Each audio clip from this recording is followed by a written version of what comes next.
Hello, I'm Todd Inman. I'm the board member on scene, and we'll be briefing tonight where we're at in the investigation in regard to the CRJ accident with the Sikorsky helicopter. Let me just start with, as usual, our hearts go out to all the families of the victims.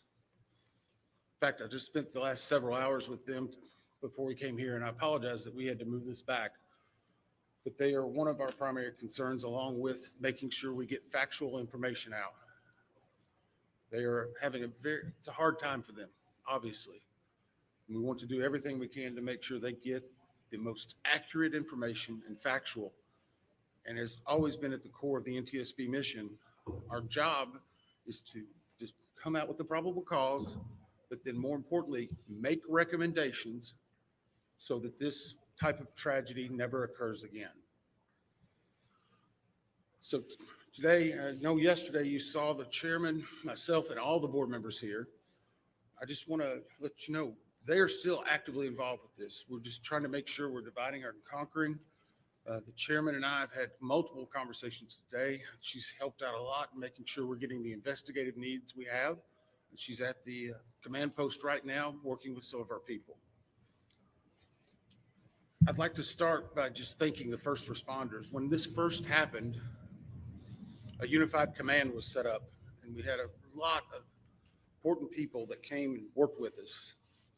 In Virginia, the Fairfax County Fire and Rescue, Fairfax County Fire and Rescue Department, Arlington County Fire and Rescue, Arlington County Emergency Management, Arlington Police, Alexandria City Fire, Alexandria Police, Virginia State Police, the NCR Incident Management Team, the Virginia Department of Emergency Management, the Virginia Department of Transportation, the Virginia Senator Warner's office, MWA's Fire and Rescue Team, MWA Police. A special shout out to every one of them. MWA has been amazing in helping and working with us, and we're truly appreciative. Along with DC Fire and Rescue, just extraordinary, taking the lead. Prince William Fire and Rescue. In Maryland, the Montgomery Fire and Rescue, Prince George's Fire and Rescue, Charles County Fire and Rescue, Baltimore Fire, Baltimore Police, Anne Arundel Fire Department, Maryland State Police, Maryland Natural Resource Police, MPD, DCFD, from the federal side, the U.S. Coast Guard, U.S. Army, U.S. Air Force, FBI, Secret Service, Customs and Border Patrol, Park Police, DOD, Naval District Washington, American Medical Response, and yes, the U.S. Department of Labor.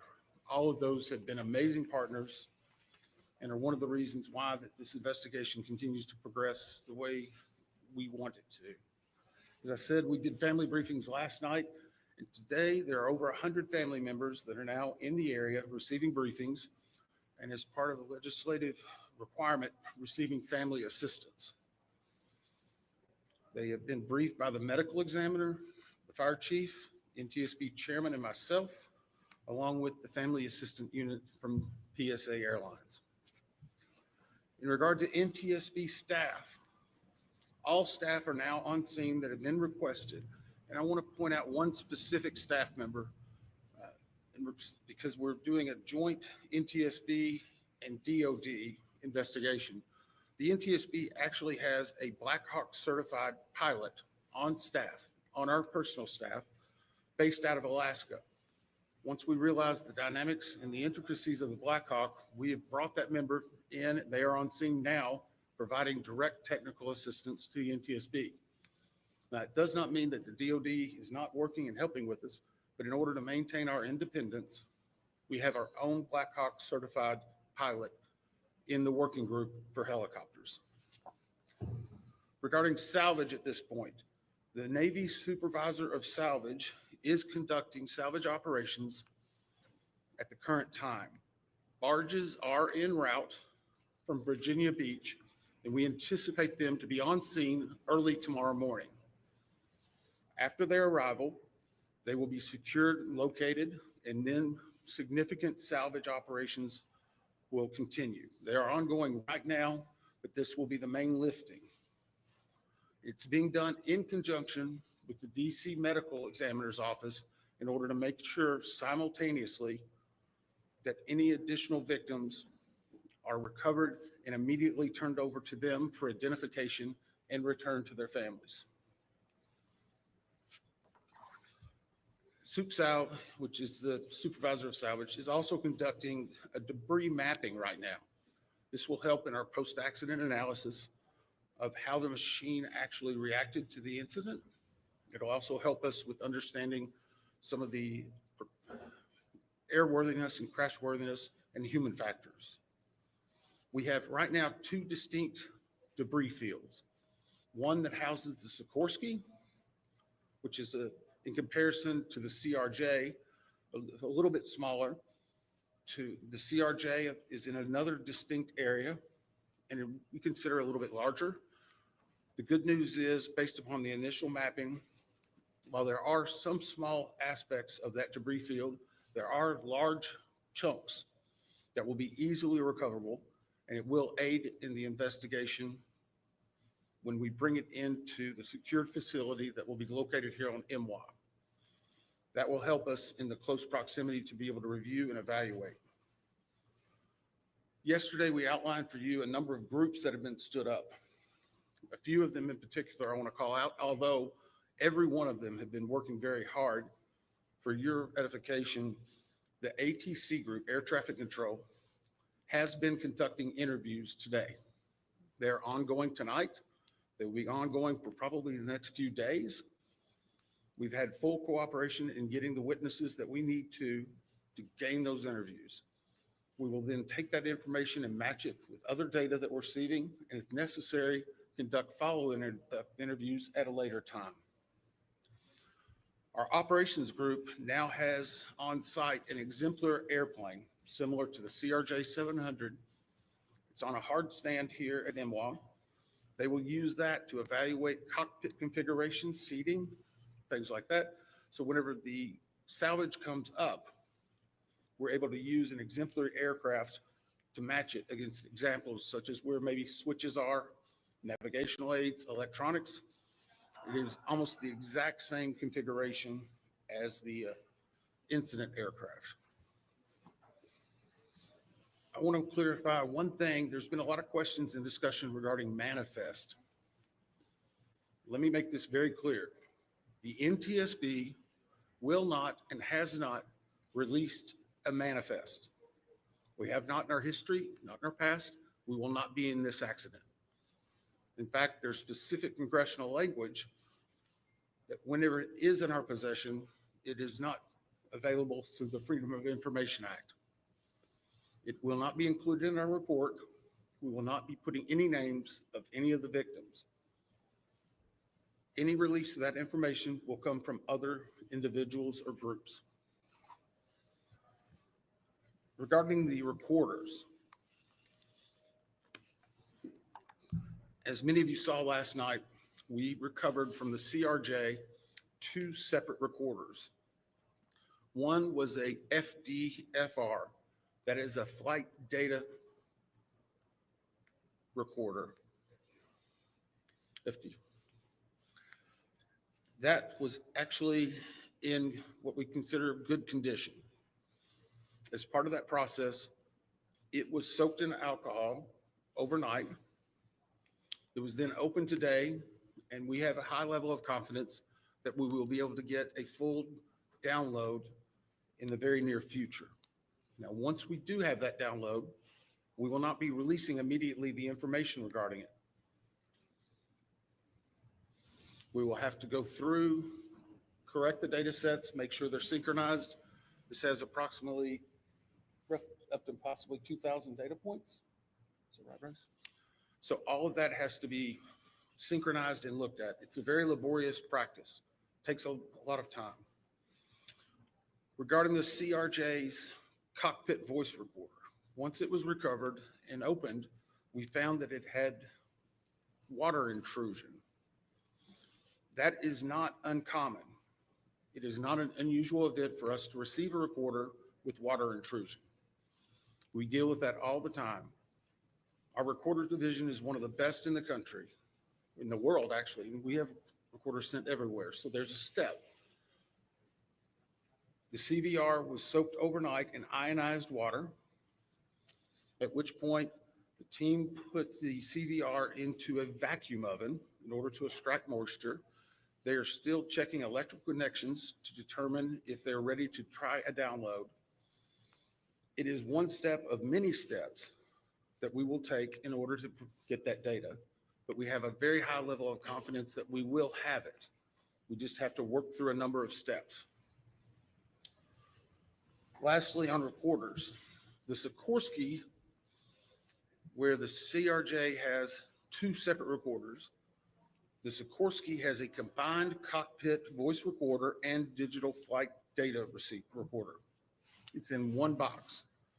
I can report to you now, we have recovered the Sikorsky black box. It is safely at the NTSB headquarters. It will begin an evaluation, just as the other two recorders did last night, to determine when and how to take action. I can tell you from a visual inspection, we saw no exterior damage that would indicate that it was compromised at this time. So we have a high level of confidence that we will be able to have a full extraction from that as well. Those are some of the significant updates we have right now. Obviously, we'll be doing some more in the essence of time and making sure our team gets back. I think we're going to be able to take maybe 4 or 5 questions. I'll call on you and I'll repeat it. So we'll try to play that game a little bit, please. Right here. Thank you very much. Your name and outlet, please. Jonathan Kersley, Channel 9 Australia. Captain Sully Sullivan was one of the heroes of the incident on the Hudson that he said we absolutely should be reviewing airspace, not just here, but in other places with this, a complex mix of traffic. Is he right? Is there time for a permanent shift in DC and across the country to keep airspace safe and separate between military and civilian air? So the question for those watching, is it this time now for us to possibly deconflict or change some of the airspace where military aircraft operate with commercial aircraft? I can't give you a definitive answer on that. What I can say is in this incident, it should not have happened. We have in aviation what's called a Swiss cheese approach, wherein if something fails, a backup should catch it. Multiple layers of redundancy. It's been a very long time since we've had a major aviation incident in the United States, and that's the reason why it's one of the safest forms of transportation in the country. But the only way they do that is by investigating what happens now and then making recommendations in the future. Again, the NTSB has done 100,000 aviation investigations. We've issued 15,000 recommendations. Over 84% have been accepted. Once this investigative report comes out, we will be advocating probably for years for changes that need to be made, but we'll not speculate on what needs to be done until we have the facts. Hey, I'll call on people. Sorry. Can you talk about how long you think it will take to recover the debris, how long you plan to be on site, and have you got any early data yet off the ATC tapes? I think that was 3 or 4 together. How long the debris will take, how long we'll be on site, and have we gotten any information off of the air traffic control tapes? The debris, we are hopeful once the mapping is done, that it will be done in what I will call quick order. I can make no guarantees of that because first and foremost, we need to make every effort and to make sure we're recovering every one of the people that perished in this accident. We'll have some cranes that'll be coming up, and once that happens, you'll see a lot more activity and we'll be moving that in, but I don't want to give you a definitive time. I would say it will start in earnest probably on Sunday, and it will go through next week, and some of that's contingent upon weather and other things. Regarding the ATC tapes, we've received a lot of different information on ATC, and so I'm just going to preempt it. Off-the-shelf software programs are not always as accurate as the data we specifically get from ADSB, from the black boxes. All of that are factors that come into our investigation. So we will not speculate about ATC tapes that you may have heard and seen online or snippets. We are getting the full cooperation that we need to be able to make an accurate assessment and to make sure what we are saying is factual and that it will help and aid in the entire investigation. You? Chief Cooper from Channel 7 in Boston. Is there anything glaring from the videos that we've all seen that would tell you that the pilot in the Black Hawk helicopter made a mistake? The question is, based on the videos, have we drawn any conclusions? We have not. We know that there was a significant incident in which the two aircraft collided, a pretty significant fireball. If you will recall, even after the first day, we only had maybe 1 or 2 grainy images that were coming out. We're seeing more and more at this time. So we're still collecting data, but we are not going to opine until we see a lot of other things in there. A couple more? Yes, sir. On CNN, how critical is it to interview the controller in the tower pad? And how concerning is it to you, the reports that that controller was working 2 positions at the same time? So the question was, how critical are the air traffic control interviews and basically staffing?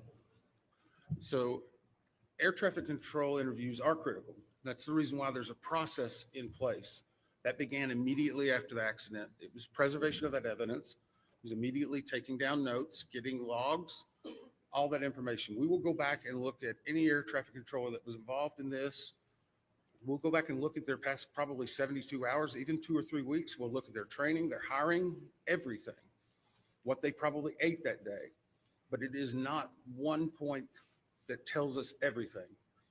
It's layered into a lot of other information that's very critical.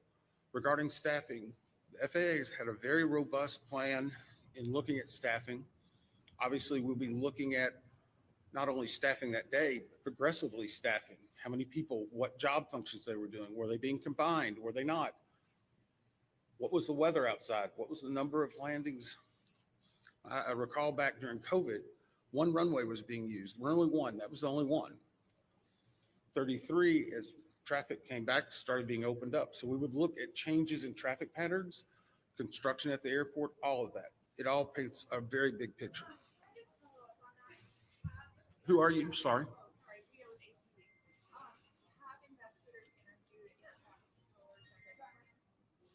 The question is, have we interviewed air traffic controllers? Yes. I think I started with, sorry. I'm sorry, the clarification, was it an air traffic controller that was working at the time of the accident? Yes. Yes. Now, I'm not going to speculate. Sorry. Nope. Sorry.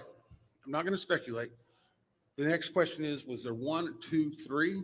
I don't have the answer for that right now. I know that the controller that was working at the time has been interviewed, and his interviews are ongoing throughout the day. Yes, ma'am. Last one.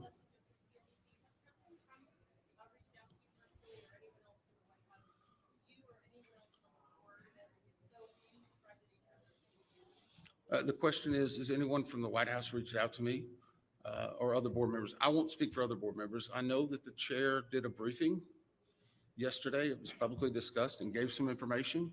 I have not received any contact. I'm going to go back to something we talked about earlier.